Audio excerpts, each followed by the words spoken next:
Hello everyone, कैसे हैं आप सब लोग। मैं बिल्कुल ठीक हूं और I am finally back to the Jammu and back to the job as well.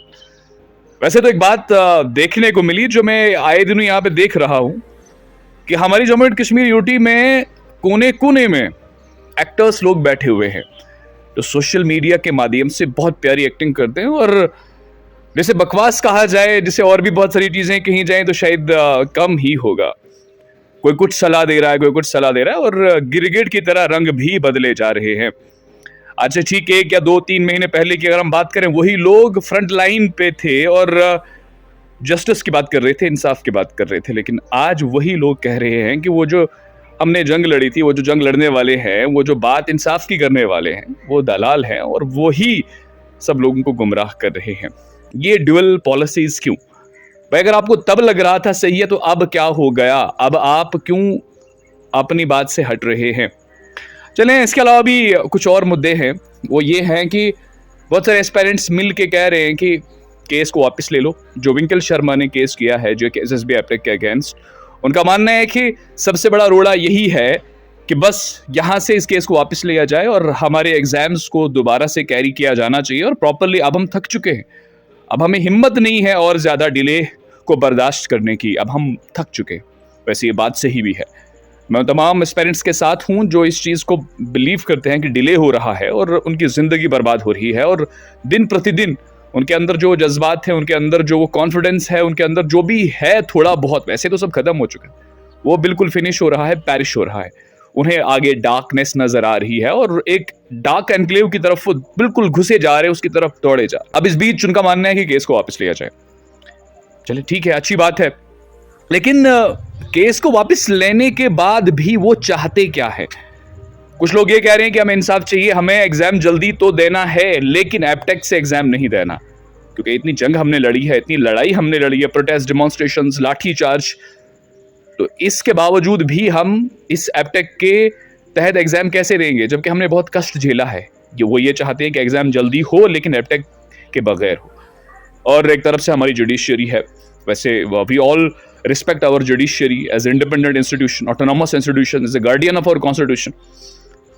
तो वो डिले पे डिले किया जा रहा है, कभी प्रीपोनमेंट हो रही है, कभी पोस्टपोनमेंट हो रही है, उनका भी कुछ समझ नहीं आ रहा। भला इतने बड़े आप मसले को आप इतना जल्दी क्यों ख़त्म क्यों नहीं कर रहे? आप इसकी सुनवाई क्यों नहीं कर रहे? ये भी एक बहुत बड़ा मसला है।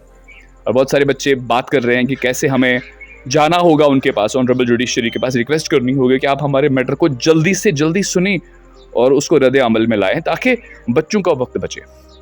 अब इन हालात में बहुत सारे सवालात हैं, बहुत सारे ग्रुप्स बने हुए हैं जो बात कर रहे हैं और इसके अलावा कुछ ग्रुप्स हैं जो physical education physical endurance test के रिगार्डिंग बने, JKPSI के, और भी बाकी सारे ग्रुप्स बने हैं। कुछ डिलेड, कुछ ग्रुप्स अगेंस्ट डिलेड रिक्रूटमेंट और ऑल। मैंने कुछ देखा, ट्विटर पे देखा, बाकी सोशल मीडिया पे देखा। तो मैं उन लोगों से बताना चाहता हूं कि आपसे बड़ा दलाल कोई भी नहीं है, ये मेरी बात याद रखिए। आप वो लोग हैं जिन्होंने एक वक्त में यहाँ पे जम्मू एंड कश्मीर की यूटी में जब हालात खराब थे, करप्शन चल रहा था, आप फ्रंट लाइन पे खड़े थे, आप एप्टेक के अगेंस्ट बोलते थे, आप मेरिट ट्रैक के अगेंस्ट बोलते थे और आज आपके पेपर्स अच्छे हुए हैं और आपने अपने मफाद के लिए, पार्शियल इंटरेस्ट के लिए आप दलाली कर रहे हैं। और यहाँ पे जो लोग जंग लड़ रहे हैं उनके खिलाफ रणनीतियाँ बनाते हैं गंदे तरीके से। आपका जो जो प्रोपेगेंडाज है उनको आप लोगों के सामने लेके आने की कोशिश करते हैं। शर्म आनी चाहिए तुम जैसे गद्दार लोगों को। अगर मैं यही कह रहा हूँ, तुम में से ही कुछ ऐसे लोग हैं, अब नाम अभी इस टाइम तो नहीं लूंगा मैं, जो पहले भी 25-25 लाख रुपए दे चुके हैं और अब भी उनका वही जो है सिस्टम, वही मुहिम उनकी जारी है कि अंदर घुसना है तो करप्शन से घुसना है। लेकिन गलत तरीके से सोशल मीडिया को यूज किया जा रहा है और गलत तरीके से पोर्ट्रे किया जा रहा है चीजों को। तो अब तुम जैसे लोगों को एक्सपोज किया जाना चाहिए। और ये जो तुमने ग्रुप्स बनाए, ट्विटर अकाउंट्स वगैरह हैंडल बनाए ना, इससे कुछ भी नहीं होगा। और जब तक तुम लोग पीछे नहीं हटोगे, जब तक तुम लोग ये जो लोगों को उल्लू बनाने की कोशिश करते हो ना कि आओ हम लड़ेंगे, मुहिम में कैरी करेंगे, हम अर्ली एग्जाम्स की बात करेंगे, तुम्हारा मेन टारगेट है JKPSI PET। मैं उस एग्जाम के अगेंस्ट नहीं हूं, लेकिन वो एग्जाम एप्टेक ने करवाया है तो मसला अभी कोर्ट में है। तुम दलाल कैसे इस बात की बार बार चिक चिक के बोल रहे हो? शर्म आनी चाहिए तुम्हें लोगों को उल्लू बनाते हुए। जब आप डेलीगेशन की बात करते हो, तुम्हारी डेलीगेशन पर्टिकुलर होती है अपने उस एग्जाम के प्रति। तुम्हें पता है कि कल को एप्टेक का बंठा गोल होने वाला है, इसलिए तुम्हें बहुत फिक्र हो रही है। फिक्र किसकी हो रही है? रिक्रूटमेंट के लिए तुम्हें 25 लाख रुपए की फिक्र हो रही है। तुम में से ही कुछ लोग ऐसे हैं जो पहले भी 25 लाख रुपए दे चुके हैं और फंसे थे, उन्हें सीबीआई ने एक्यूज लिस्ट में उनका नाम शॉर्टलिस्ट किया था। इसलिए तुम्हें चेतावनी है, थोड़ा इंसान बनिए। बाकी ये प्रार्थना है ऊपर वाले से, भगवान से, और रिक्वेस्ट है तमाम ओहदेदारान से, इंस्टीट्यूशन से कि ईमानदारी से काम करें, अकाउंटेबिलिटी से काम करें और इस मसले को जल्द अज जल्द खत्म करें ताकि रिक्रूटमेंट के प्रोसेस कंटिन्यू रहे। और ये डिलेड जो आपका सेटअप है, जो डिलेड प्रोपेगेंडाज बन रहे हैं यहाँ पे, जो डिले किए जा रहे हैं, इसको खत्म करें।